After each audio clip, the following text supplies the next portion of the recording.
मनोज जरांगेंच्या मोर्चा विरोधात सदावर्तींनी केलेल्या याचिकेवर हायकोर्टात सुनावणी पार पडली आहे। हजारो ट्रॅक्टर बैलगाड्या शहरात आल्या तर वाहतूक कोंडी होईल असा युक्तिवाद सदावर्तींनी केलाय।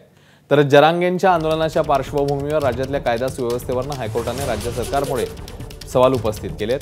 तर मनोज जरांगेंच्या मुंबईतल्या आंदोलनासंदर्भात योग्य ती कायदेशीर कारवाई करण्याची तयार असल्याची हमी राज्य सरकारतर्फे महाधिवक्ता यांनी दिली आहे। तर मराठा आंदोलनामुळे मुंबईतलं जनजीवन विस्कळीत होणार नाही ही जबाबदारी राज्य सरकारची असेल असा इशारा हायकोर्टाने दिला।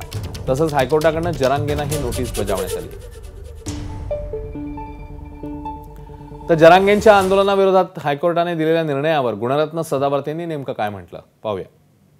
माननीय सर्वोच्च न्यायालयाने जे सांगितलेलं आहे की कोणत्याच प्रकारे आम्ही हे सांगितलं की सर्वोच्च न्यायालयाचा दाखला देत तुम्ही कोणाची राईट टू स्लीप म्हणजे झोपण्याचा अधिकार सुद्धा काढू शकत नाही। शिवाजी पार्कातली माणसं ही 3-3 महिने जरी आमचं आंदोलन चाललं संविधानिक ठरलेल्या आरक्षणासाठी तर त्यांच्या राईट टू स्लीपचं काय होईल।